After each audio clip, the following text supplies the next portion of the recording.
नमस्कार, आप देख रहे हैं हर खबर। मैं हूं आपके साथ जागृति। बुलेटिन की शुरुआत कर लेते हैं इस वक्त की बड़ी खबर से। बड़ी खबर चंडीगढ़ से, जहां सीएम मनोहर लाल ने खेलो इंडिया को लेकर प्रेस कॉन्फ्रेंस की। आपको बता दें कि 4 से 13 जून तक खेलो इंडिया 2021 का कार्यक्रम चलेगा। तो वही खेलो इंडिया की मेजबानी करना हमारा सौभाग्य, ऐसा भी सीएम मनोहर लाल ने कहा है। वही आपको बता दें केंद्रीय गृह मंत्री अमित शाह कार्यक्रम की शुरुआत करेंगे। खेलो इंडिया के तहत 25 गेम्स होंगे और 8,500 खिलाड़ी खेल में हिस्सा लेंगे। इस तरह के खेल खेलने के लिए परिसर बनाए गए हैं। हरियाणा धाकड़ शब्द से जाना जाता है, ऐसा उन्होंने कहा। और साथ ही उन्होंने कहा कि इस धाकड़ संस्कृति को हरियाणा और आगे बढ़ाएगा। तो केंद्रीय मंत्रियों और हरियाणा के मंत्रियों को निमंत्रण देंगे। चंडीगढ़ के एडमिनिस्ट्रेटर और पंजाब के सीएम को भी निमंत्रण दिया जाएगा। तो वहीं खेलो इंडिया के आयोजन के लिए 250 करोड़ का खर्च होगा और 3 स्टार होटल में खिलाड़ियों के ठहरने की व्यवस्था भी की जाएगी। तो वहीं आपको बता दें कि खिलाड़ियों के लिए अच्छे आहार की भी व्यवस्था की जाएगी और डॉक्टर्स और एम्बुलेंस की भी व्यवस्था की गई है। वहीं आपको बता दें कि कार्यक्रम के बाद मूल्यांकन किया जाएगा और अगली बार और अच्छे तरीके से कार्यक्रम का आयोजन होगा। तो 1866 मेडल्स की रचना भी की गई है। तो 4 से 13 जून तक खेलो इंडिया का कार्यक्रम चलेगा। और वहीं सीएम मनोहर लाल ने कहा कि इस कार्यक्रम की मेजबानी हरियाणा कर रहा है, ये हमारा सौभाग्य है। तो खेलो इंडिया को लेकर सीएम मनोहर लाल ने प्रेस कॉन्फ्रेंस की है।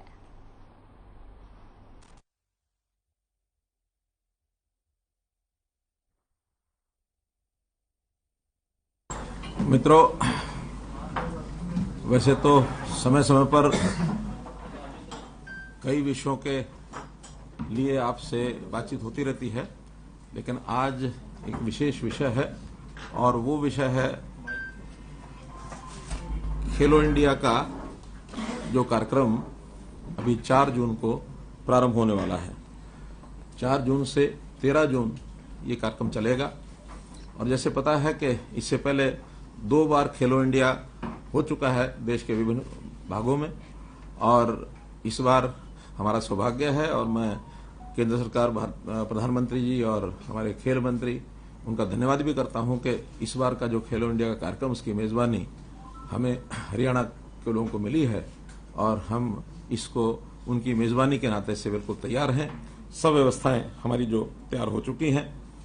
प्रधानमंत्री जी ने वैसे तो बहुत से मिशनरी लेवल के जो काम हैं वो हमेशा हमारे सामने कुछ न कुछ रखते रहे हैं, लेकिन एक खेल जो है ये भी उनका एक ड्रीम मिशन है कि खेल के माध्यम से हम दुनिया में अपना कैसे नाम कमाएं और कैसे अपना स्थान बढ़ाएं।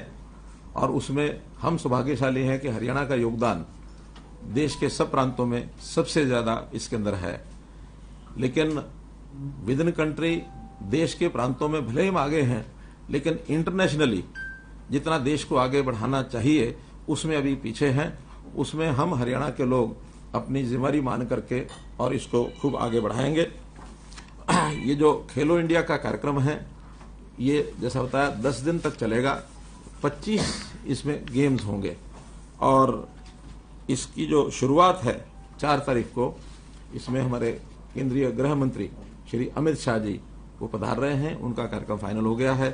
सायंकाल 7 बजे के लिए हमने जनता को बुलाया है। ठीक 7:30 बजे कार्यक्रम जो है ये शुरू होगा और उस 7:30 बजे के कार्यक्रम की शुरुआत में लगभग 8,500 तो जो खिलाड़ी हैं या उनके जो प्रबंधक जितने भी हैं, साथ में अधिकारी हैं, कोच हैं और जो सहयोगी हैं, वो सब 8,500 की संख्या उनकी रहेगी।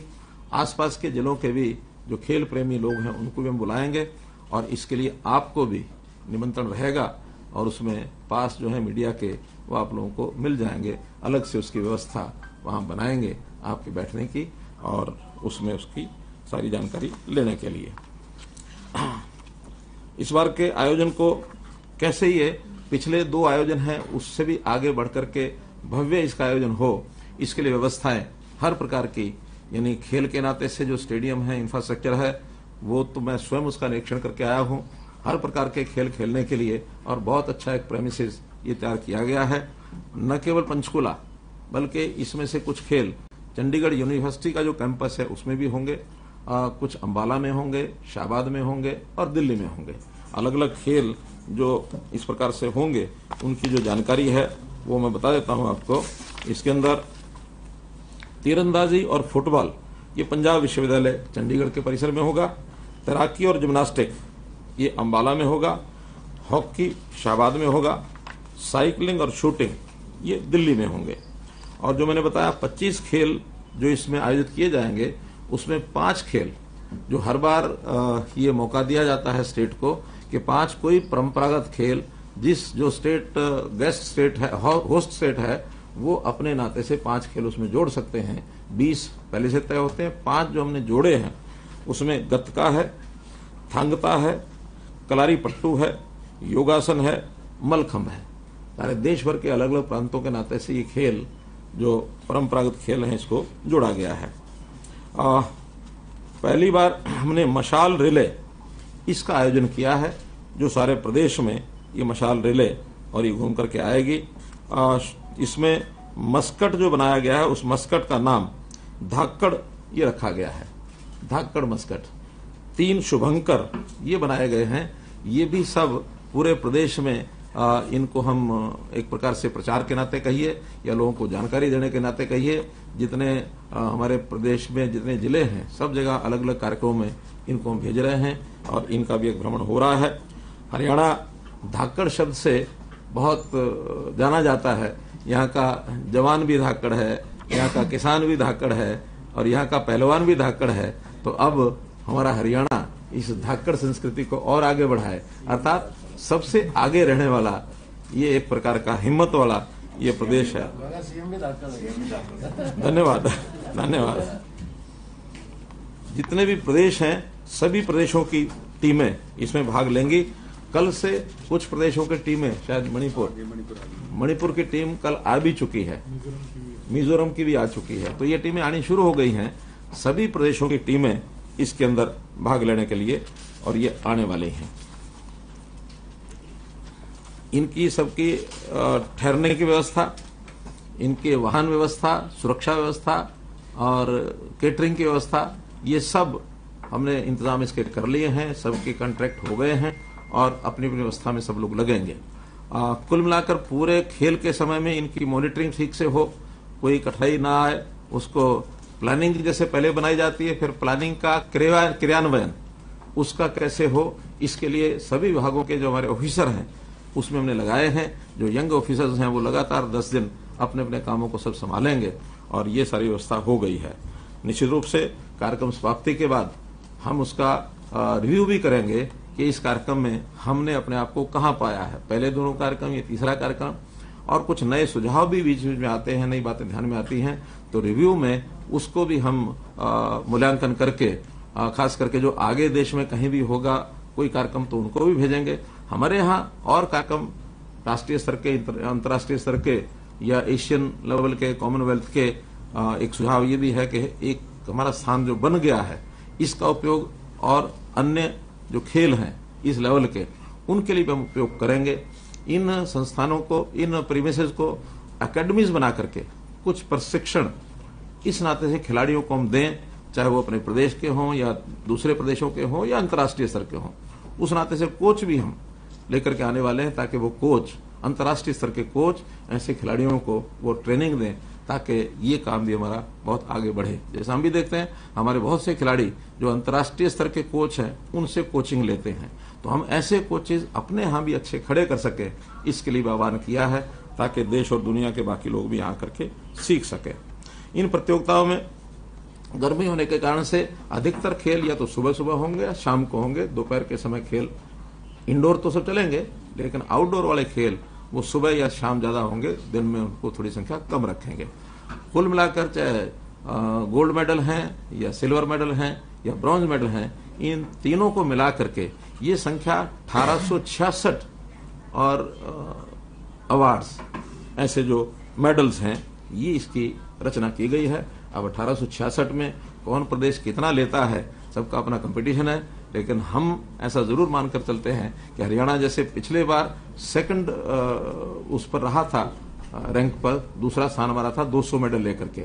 इस बार हम चाहेंगे कि हमारे खिलाड़ी और ज्यादा मेडल लेकर के और पहला स्थान कैसे प्राप्त करें इसकी हमारी जरूर पुरजोर कोशिश रहेगी और उसके लिए खिलाड़ियों को पूरा प्रोत्साहन, उनका उत्साह और उनकी सारी व्यवस्था ये सब बनी रहेगी। कुल मिलाकर इस आयोजन पर 250 करोड़ रुपए का ये जो है खर्च होगा। इस 250 करोड़ रुपए में 139 करोड़ रुपए तो जो ढांचा है, जो हमारा इंफ्रास्ट्रक्चर है, उसके नवीनीकरण के लिए या कोई नया उसमें निर्माण करने के लिए ये सब खर्च हुआ है। बाकी जो खर्च है इन खिलाड़ियों के रहन सहन का, उनके बाकी व्यवस्थाओं पर ये सारा खर्च होगा। इसमें साई का भी योगदान कुछ होगा, इसमें केंद्र सरकार का भी योगदान रहेगा, हरियाणा सरकार का भी योगदान रहेगा। तो मिला जुला करके ये सारा जो है ये खर्च इसमें होगा। ठहरने के लिए सभी जो खिलाड़ी हैं या उनके साथ जो और आए हुए लोग हैं, 3 स्टार होटल्स कम से कम सबको मिलेंगे। हाँ, जो उसमें जो प्रोमिनेंट लोग हैं, जो उनके नेतृत्व के लोग हैं, उनको अच्छे होटलों में ठहराएंगे और ऐसा ये सारी व्यवस्था हो गई है। पौष्टिक आहार भी, इसका भी मेनू सबका बन गया है, वो भी एक अच्छे, क्योंकि खिलाड़ी के लिए आहार यही सबसे महत्वपूर्ण विषय होता है। उनको आहार जैसी आवश्यकता खिलाड़ियों के है उसी हिसाब से उनको दिया जाएगा।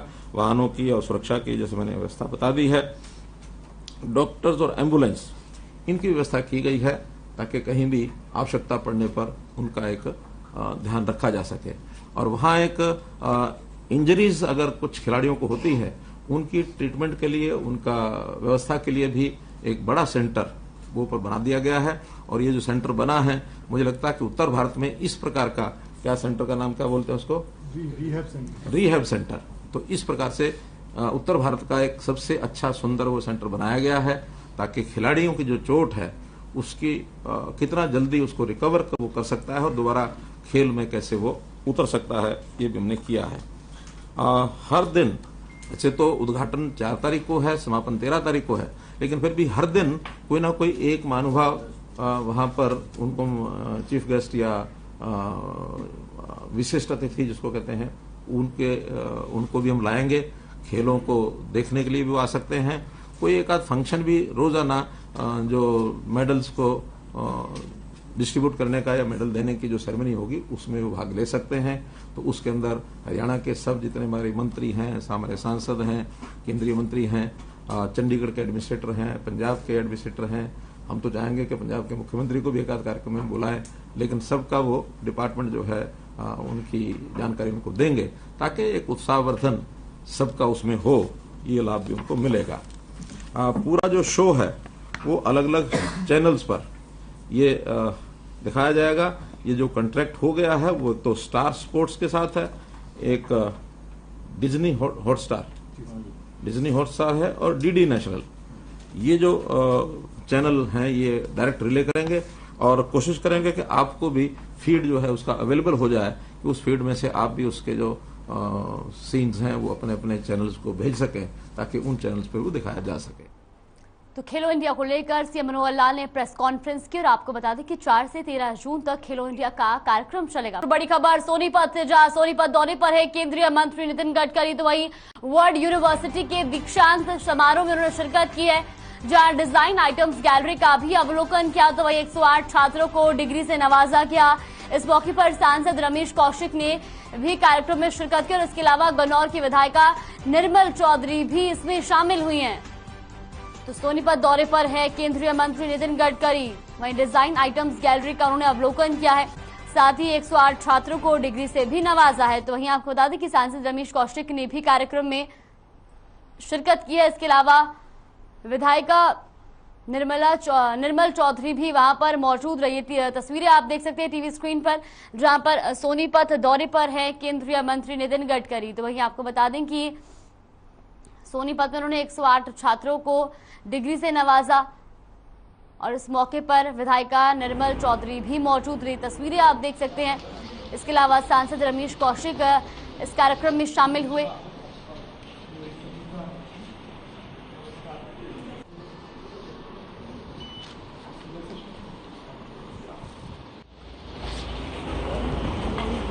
आवर्स से इसमें पंजाब के और हरियाणा के 1-2 स्थानों पे बारिश भी रिकॉर्ड की गई और जो आज मिनिमम टेम्परेचर है वो भी ड्रॉप हुए। लेकिन अभी जो आने वाले दिन होंगे इसमें जो वेदर है वो क्लियर रहेगा। आज से अगले 4-5 दिन तक वेदर जो क्लियर होने की ही रहने की पॉसिबिलिटी है, और जो तापमान होंगे खास करके जो दिन के तापमान है वो राइज करेंगे। अभी जो तापमान है पिछले 24 घंटों में ये चंडीगढ़ का तापमान जैसे 41 पॉइंट से ऊपर रहा, और उसके साथ ही हिसार का और पटियाला का टेम्परेचर भी जो है वो 43 डिग्री से क्रॉस किया। लेकिन अभी जो आने वाले दिन होंगे इसमें जो बाकी स्टेशन होंगे उसके टेम्परेचर भी थोड़े से राइज करेंगे।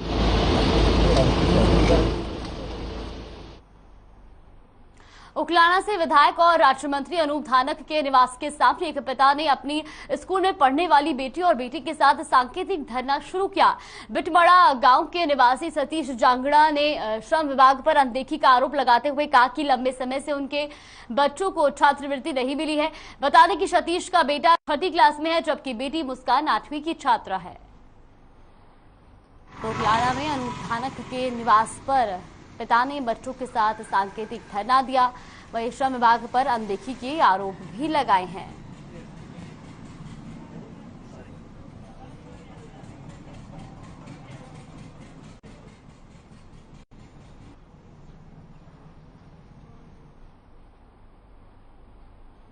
बहादुरगढ़ के फन टाउन वाटर पार्क में झूला टूटने से एक ही परिवार के 3 मासूम बच्चे गंभीर रूप से घायल हो गए, जिसमें 3 बच्चों के सिर, हाथ और पैर में गंभीर चोट आई है। वहीं गंभीर हालत में बच्चों को डीडी के हॉस्पिटल में भर्ती करवाया गया, जहां उनकी हालत अभी भी चिंताजनक बनी हुई है। हादसे के बाद वाटर पार्क प्रबंधन की बड़ी लापरवाही भी सामने आई है। बताया जा रहा है कि हादसा होते ही वाटर पार्क के कर्मचारी मौके से भाग गए। वहीं एसडीएम भूपेंद्र सिंह का कहना है कि वाटर पार्क चलाने की परमिशन, फायर एंड सेफ्टी उपकरण और पॉल्यूशन सर्टिफिकेट की जांच की जाएगी। अच्छा, फेवरेट चीज क्या पसंद है खाने में? Everything. So these are the important genetic things also to look for any little. Asoda में स्थित एक फन टाउन के प्लैटिना रिजॉर्ट के नाम से एक रिजॉर्ट है, जिसकी इंफॉर्मेशन ट्वीट की गई थी सीएम ट्विटर हैंडल पर भी और हमारे ट्विटर हैंडल पर भी एडमिनिस्ट्रेशन के। और इसमें सूचना ये प्राप्त हुई है कि 3 बच्चे, 3.5 साल की बच्ची, एक 11 साल की बच्ची और एक 7 साल का बच्चा, इन सबको कोई झूला झूलते हुए ट्रेन में झूलते समय उनको गंभीर चोटें लगी। एक बच्चे को सिर में सीवियर हेड इंजरी हुई है, दूसरे बच्चे को भी हेड इंजरी हुई है, वो थोड़ी कम सीवियर है, और एक बच्ची के लेग में टिश्यू टूट के, और फ्रैक्चर तो शायद नहीं है लेकिन पैर में भी काफ़ी अच्छी गंभीर चोट है। और कौन है ये रिजॉर्ट के संचालक, उनके लिए हमने फायर वालों को और जो अलग सेफ्टी डिपार्टमेंट्स हैं उनको हमने इन्फॉर्म किया है। एसएचओ आसोदा को इन्फॉर्म कर दिया गया है कि इस मामले में तह में जाके पता करें कि किसकी लापरवाही से और कैसे ये दुर्घटना हुई है। ये दुर्घटना और गंभीर हो सकती है, इसमें बच्चों की जान भी जा सकती थी और ये चिंता का विषय है। इसमें प्रशासन बहुत ही जल्दी पूरी मुस्तैदी से काम करेगा। मैं एक प्लैटिना मिशन में आया था अपने बच्चे को लेके, तो यहाँ पे एक टॉय ट्रेन में सामान में थे मेरे बच्चे और मैं भी साथ था। तो तेज गति के कारण, ड्राइवर की गलती या किसी बता नहीं पाऊँगा, तेज गति के कारण वो पलटी कर गया है डब्बा, तो उसमें मेरे बच्चे इंजर्ड हुए काफ़ी, और तीनों बच्चे इंजर्ड हुए। मैं भी थोड़ा बहुत हुआ लेकिन मैं बर्दाश्त कर गया, बच्चे बर्दाश्त नहीं कर पाए। तो बच्चों को कहाँ चोटें लगी हैं? सर बच्चे को सिर पे चोट लगी है, तीनों को बाजू पे चोट लगी है, तीनों को टांगों को भी चोट लगी है, तीनों को। हुआ ये था, जो मेमोरियल है वो एकदम से चलते चलते हम लोग दूसरे साइड पे थे और ये बच्चे इसके साथ ही घूम रहे थे, और इसमें क्या हुआ, उसने स्पीड बढ़ा दिया और पीछे के 2 डब्बे थे, उसमें हमारे बच्चे भी थे। तो उसमें क्या हुआ, एक तो ट्रेन के नीचे आ गया बिल्कुल, तो उसको ये लगा, ये साइड में आ गया, उसके बाद उसको लगी। उसके बाद हम घूमते रह गए जी, आपकी मैनेजमेंट कहाँ है, डॉक्टर कहाँ है, एम्बुलेंस कहाँ लेके जाएँ, क्या है, कोई नहीं था जी वहाँ। उसके बाद उन्होंने क्या किया, फिर हम बाहर आए तो देखा तो वो एक बंदे ने बोला कि भैया मैं लेके चलता हूँ, स्कूल की बस थी, 2 बंदे थे, एक ड्राइवर और एक बंदा था, स्कूल का एक बंदा था, वही लेके गए। और उसके बाद उन्होंने बोला कि यहाँ पे एडमिट कराओ, उसके बाद वो करते हैं। फन टाउन से कोई नहीं आया आपके साथ? नहीं, वहाँ पे कोई नहीं था जी। हमने पूछा, 10 गाड़ियाँ खड़ी थी, मैंने पूछा किसी गाड़ी वो बाद में आए, जब यहाँ पे हम ले आए उसके बाद आए, उसके बाद कह रहे जी किसी के पास चाबी है, तो ड्राइवर नहीं है। बुलेटिन फिलहाल के लिए बस इतना ही। आप बने रहिए हमारे साथ। नमस्कार।